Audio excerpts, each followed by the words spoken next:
Margarine, do me a favor and hold all of my calls. I'm getting ready to meet. I'm getting ready to meet with a client right now. Yeah, thank you. Hi, Mr. Susselis. I'm your court-appointed lawyer, Mr. Journey. Got that name from like a word on this piece of paper. What's that, you ask? Oh, the phone back. Why was I using the jail phone to make? I'm a court-appointed lawyer. I can't even afford a straight talk phone with what they're paying me. Cause for alarm, you say? I'd say so too. But enough about me. Let's talk about you. I see you're locked up. You come here often? Yeah, that line, it never works anywhere, honestly.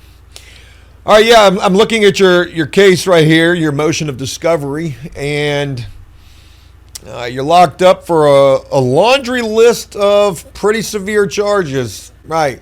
You don't want to talk about it because there's other ears in the field, so to speak. Well, let me go ahead and just announce what you're in here for. You've got 3 attempted murder of a law enforcement officer and a bunch of other charges related to firearms and shooting in broad daylight in a residential neighborhood. How does that make you feel? I'm kidding. You know what I really wanted to go into instead of law was psychology. Yeah. Thought I could do pretty good at that. Probably would have made a lot more money than what I'm making as this funky old public pretender I've often heard it referred to as. You want to plead not guilty? Mr. Susselis, lest I remind you, get a little biblical with this. You are, no pun intended, dead to rights with this situation. You shot from an upstairs window of your parents' home, utilizing an AR-15 to let loose on a police car. Not guilty. That's what you want me to go in there and try to make happen. What do I look like, Mr. Susselis? Do I look like Penn and Teller here? Some sort of a magician? Like abracadabra, boom, he says he's not guilty. Guess what? Not guilty. I made that happen.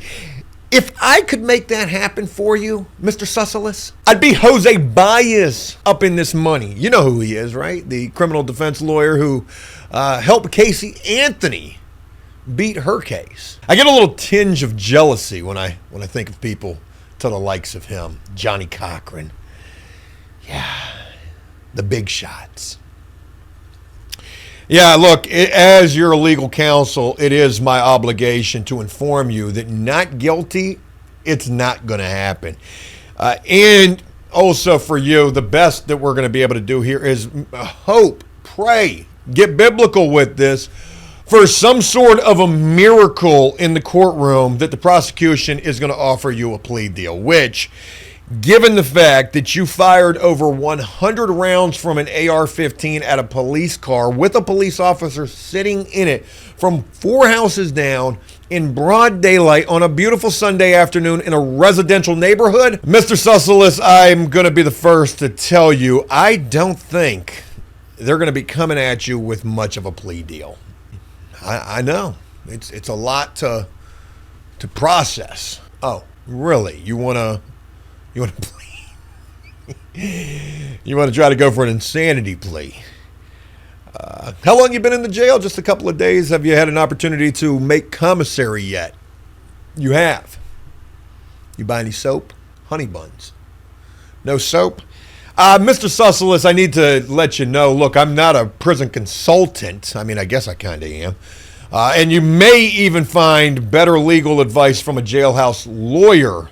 Listen, go ahead and stock up on a couple of bars of soap, sort of like it's the end of days that you're preparing for. Because legitimately and unfortunately for you, it probably is. You're not going anywhere for a very long time. I need you to go ahead and get used to the idea of prison, even though you say you've never been there. Talk to some guys in there, make you some friends. If you see a pocket that's flipped inside out, just go ahead and grab onto that. They might lead you everywhere that you need to go because, unfortunately for you, buddy, they're probably not going to come at you with a plea deal, and you're probably going to be going away for a very long time. How long do you ask? Well, just given the nature of your case here and the severity of your charges, I would probably go out on a limb, and I could be off by a year or two with this assessment, but just looking at your situation, I'd say you're probably going to get life. And if you don't, boy, you have got some angels looking out for you. Like I said, there's not a lot that I can do. I can go talk to the prosecutor, okay? Problem is I owe him. He doesn't owe me currently. So usually in situations like that, when the public defender owes the prosecutor, somebody's got to get hung out to dry, and just going to go ahead and let you know that's probably going to end up being you. They're probably going to crucify you in the courtroom. I've even seen with my own eyes in the courtroom a judge literally dig in his pocket, pull out a handful of change, throw that change up in the air, and ask the defendant to count those quarters and pennies and dimes and nickels as they hit the ground, telling all the while that defendant, all that change that you just counted right there on the floor, bouncing around, jangling around right there, that's how much time I'm giving you. I hate to say this, I could see something similar happening in your situation. Okay, you've got a very high profile case. You don't have anything going in your favor. What's that? Mental health? Mental health. Crazy. Crazy, you say. That's what you want to go in there and plead? You better get you a jar of peanut butter, Mr. Susselis, off of the commissary and prepare yourself for trial. If you get my drift. Take a little peanut butter A out of the Juniors and wipe them on the face A. Crazy's what you want to plead. Sometimes there's not enough crazy to justify, what you've done here. We haven't even talked about the initial charge of road rage. I'm sorry, I shouldn't laugh. I took an oath to the office of the public defenders. There's actually a big statue of this phoenix, like rising from the... Yeah, it's actually the emblem of the public defender's office, representing all of the boots that have been smoking up in the courtroom at the hands of our legal services. I forgot where I was going with. Oh, yeah. So, again, looking at your case right here, got it right here. Make sure you can see that I'm looking at your case.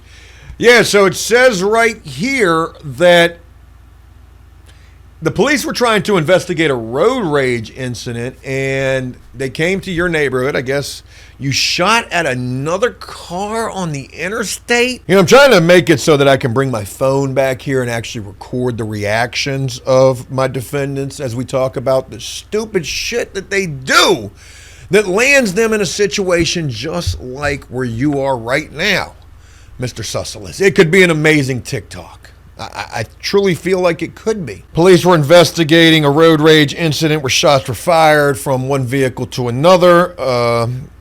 The suspect was a Andrew Susselis.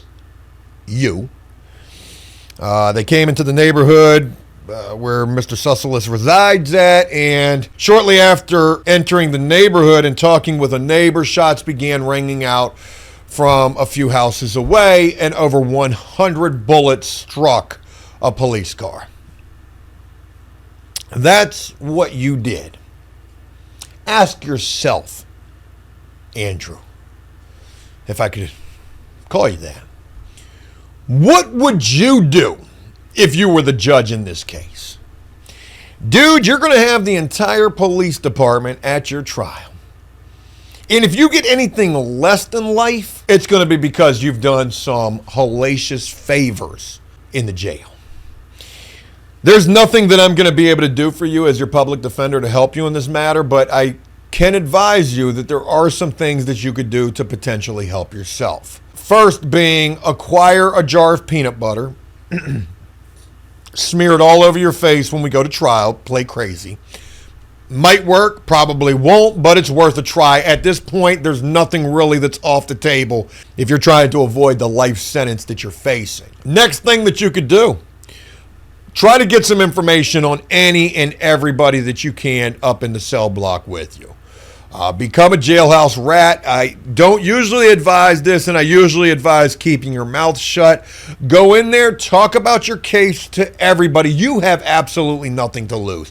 They're not going to come at you with a plea deal. Talk about your case. Trade that shit like baseball cards with any prisoner in there willing to play ball along with you. Okay, maybe you could come out of this thing with probably 25 to 30. And if you do, I'll go ahead and quit this bitch that day, because I don't personally see that happening. And at that point, I'll have seen everything. I got to go. I've got an appointment with the blood place, you know, where you go donate plasma at. Sad existence being a public defender. Can't even afford my own bills with the salary. I literally got to go to the plasma bank, donate plasma. Look, write me a letter. Let me know what you decide to do. If you come up with any information that helps, if that jar of peanut butter is purchased, let me know. But unfortunately, Mr. Susselis, there's nothing else for us to discuss until the day of your trial. So no need for any type of preparation. I'll see you at trial. Good day to you and good luck.